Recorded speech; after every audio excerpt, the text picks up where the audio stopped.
Most important thing అండి ఫ్లోలో ఉన్నాయండి డైలాగ్. ఒక ఆర్టిస్ట్కి మాట్లాడాలంటే జనరల్గా వాట్ హ్యాపన్స్ ఇస్ నేను డైలాగ్లు ఎలా బట్టి పడతానంటే ఈ ఫస్ట్ లైన్ ఇది, సెకండ్ లైన్ ఇది, థర్డ్ లైన్ ఇది, ఇలా నేను బట్టి పడతాను. ఏం చేస్తానంటే ఓకే మెయిన్ టాపిక్స్ తీసుకుంటాను. నేను దాన్ని బాగా పెద్ద డైలాగ్ అయితే హెడ్డింగ్స్ మాత్రం రాసుకుంటాను.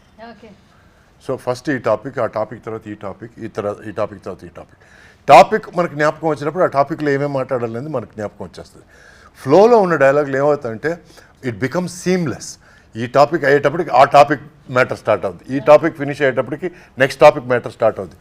So this seamless writing of dialogues takes a lot of talented. So thank you Lakshmikant, well done, good job along with మా డైరెక్టర్ గారు. సో మాకు డైలాగులు అప్పుడప్పుడు ఏమవుతుందంటే పట్టేస్తుంటాయి. ఈ డైలాగ్ తర్వాత ఏంటి ఇలా అని ఆలోచిస్తుంటాం. ఆ ఆలోచన వచ్చిందంటేనే ఎక్కడో బ్రేక్ ఉందని అర్థం.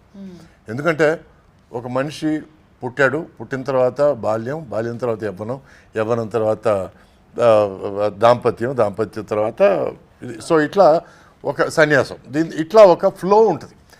ఈ ఫ్లో మిస్ అయినప్పుడు ఏమవుతుందంటే మీకు ఎక్కడెక్కడ డైలాగ్ పడుతుంది. నాకు ఎక్కడ ఈ సినిమా షూటింగ్లో డైలాగ్ మాట్లాడేటప్పుడు ఎక్కడ నాకు స్టక్ అవ్వలేదు. ఐ ఆల్వేస్ ఫెల్ట్ ఓకే, ఇది టాపిక్లు అర్థం చేసుకుంటే నాకు డైలాగ్ మాట్లాడచ్చు అని నాకు అనిపించింది. So the flow was nice and it was all on natural, క్యాజువల్గా న్యాచురల్గా, ఏదో మనం పదాలు దొలుతున్నట్టు అనిపించింది తప్ప నొక్కి వక్కాణిస్తున్నట్టు ఎక్కడ అనిపించలేదు. సార్ కొన్ని క్యారెక్టర్స్ చేసినప్పుడు మనం ఆ క్యారెక్టర్స్లో ట్రావెల్ అవుతాం, రైట్? ఇప్పుడు ఏంటంటే ఒకప్పటికి ఇప్పటికి చాలా చేంజ్ వచ్చింది. బికాస్ ఫాదర్కి సన్కి ఒకప్పుడు వాళ్ళ నాన్న ఏదైతే చెప్తే అది అయ్యేవాళ్ళు. ఇప్పుడు ఏంటంటే డాడీ నేను ఇది అవ్వాలనుకుంటే చెప్పే స్వాతంత్రం వచ్చింది, రైట్? ఈ మూవీలో ఇప్పుడు సన్ ఫాదర్ మధ్య ఒక కాంబినేషన్ ఉంది. చేసేటప్పుడు కూడా ఒక ఫీల్ ఒకటి క్యారెక్టర్ మనల్ని ఫామ్ చేస్తూ ఉంటుంది లోపల కూడా. ఈ క్యారెక్టరైజేషన్ మీరు ఫాదర్గా చేస్తున్నప్పుడు మీ నాన్నగారు మీకు ఏమైనా గుర్తొచ్చారా? కొన్ని మెమరీస్ ఏమైనా ఈ క్యారెక్టర్ మీకు అలా ట్రావెల్ చేయించి? అసలు గుర్తురాదు. నాకు పెద్ద విలన్ నా జీవితంలో మా ఫాదర్.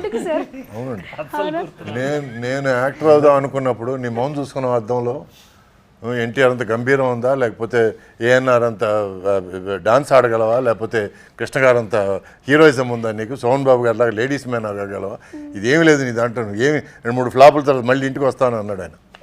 సో ఇట్లా నాకు ఇంట్లోనే పెద్ద విలన్. కాబట్టి సగం నా life fighting to prove my self against step. So మంచి ఒక ఫైటింగ్ పాయింట్ ఇచ్చాడు ఆయన నాకు. సో కాబట్టి ఫైట్ చేయడానికి. So it was a good take off point for me. So అట్లా నేను I don't want to be a father like you. తర్వాత సక్సెస్లు వచ్చి చూసిన తర్వాత ఇప్పుడు నాన్నగారు ఏం చెప్పారు? నాన్నగారు పోయారు, 2000లో పోయారు. బట్ పోకముందు నేను భవానీ అనే సినిమా నేను చేశాను. ఆ సినిమా చూసి భుజం తట్టి ఆయన ఓకే అని అన్నాడు. ఆ ఓకేలో ఎంత అర్థం ఉందో నాకు అనిపించింది. ప్రూవ్ చేసుకున్నారా నా కొడక అన్న ఒక ఫుల్ డైలాగ్ నాకు అనిపించింది. So it was I was happy. ఆయన before he passed away he at least acknowledge me. ఎందుకంటే ఎంత హీరో విలన్ చిన్న స్టేజ్లో ఉండి హీరో చిన్న స్టేజ్లో ఉండి విలన్ ఒక పెద్ద స్టేజ్లో ఉన్నప్పుడు హీరో ఎందుకు విలన్ గెలవాలనుకుంటాడంటే టు బి అక్నాలెడ్జ్డ్. అది డెప్త్. సో మొత్తానికి నా విలన్ నుంచి నేను అక్నాలెడ్జ్మెంట్ పొందాను. ఓకే, విలన్ అంటే నాకు ఇంకొకటి మిమ్మల్ని అడగాలనిపిస్తుంది సార్. ఇప్పుడు వచ్చిన సినిమాలు ఏంటంటే విలన్ క్యారెక్టర్స్ కూడా చాలా మంచి ఇది ఉంది. అంటే ఏంటి చాలా యంగ్గా మంచి బాడీ మెయింటైన్ సార్. మీరు ఆ రోజుల్లో 1వ తారీఖు చూస్తే మిమ్మల్ని కొట్టాలనిపిస్తుంది, దొంగాడు చూస్తే ఇంకా కొట్టాలనిపిస్తుంది. ఇప్పటికీ చూస్తాం. కానీ అప్పట్లో మీరు గ్లామర్ మెయింటైన్ చేస్తూ బాడీ ఫిజిక్ మెయింటైన్ చేస్తూ ఆ కాలంలో ఒక మంచి సెట్ చేసుకున్నారు యాక్చువల్లీ ఫామ్. అది మళ్ళీ మేము ఇప్పుడు జరుగుతుంది ఇప్పుడు కమింగ్ మూవీస్లో. దాన్ని మీరు అగ్రీ చేస్తారా సార్ బేసికలీ? ఎందుకంటే ఇప్పుడు విలన్ అంటే జనరల్గా ఒక డాన్స్ సెట్ పెట్టుకొని కిరాతకుడుగా ఉండి ఆ తర్వాత ఆ అమ్మాయిని పిలిచి నిన్ను ఈరోజు రేప్ చేస్తాను, రేపు ఎందుకు బాగా ఈరోజే చేయండి అనే డైలాగులు వచ్చి. సో అట్లా కాకుండా I hated one dimensional villains.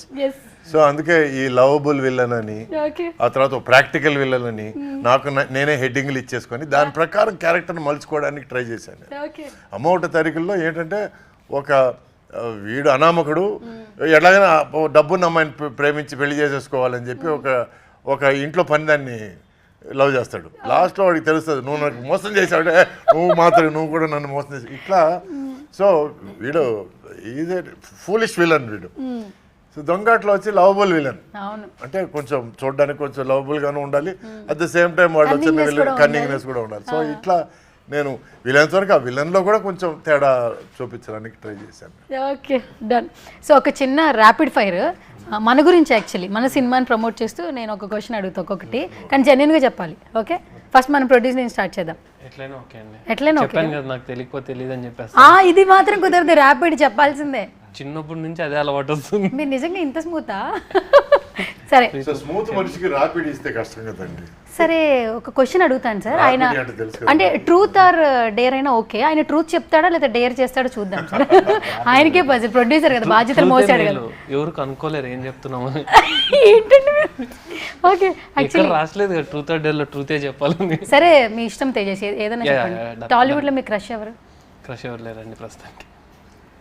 హ్యాపీగా చెప్తే నవ్వుతున్నారండి, ఇక్కడ మిషన్ అరుస్తుంది, ఇక్కడ నవ్వుతున్నారు. ఇక్కడ క్రష్ ఎవరు లేకుండా ఎవరు ఉంటారు చెప్పండి? సినిమాలు అంటే ఇష్టం, అసలు ఏ సినిమాలు చూడరా? ఒక 4 పేర్లు చెప్పండి. ఏంటి మీ ఇష్టం, నాకెట్లా తెలుస్తుందండి 4 పేర్లు? ర్యాండమ్ గా చెప్పమన్నారు కదా. ర్యాండమ్ గా చెప్పడం ఏంటబ్బా? క్రష్ ఎవరి మీద ఉండొచ్చు అని గెస్ట్ చేసావు, 4 పేర్లు చెప్పండి.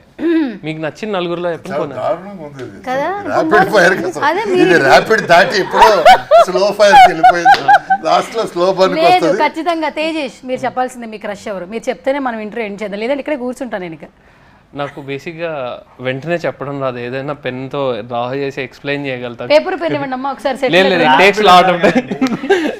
చాలా టైం. ఫేవరెట్ హీరోయిన్ చెప్పబ్బా. 4 ఆప్షన్స్ ఇవ్వట్లేదు, మీరు చెప్పండి అండి 4 ఆప్షన్స్. ఇప్పుడు నేను అడుగు సురేష్ గారు, మీరు ఇంతమంది యాక్టర్స్ వర్క్ చేశారు, ఫేవరెట్ క్రష్ ఎవరు మీకు ఎప్పటికీ ఆల్ ద టైం? రేఖ. అదిగో అట్లా ఉండాలి.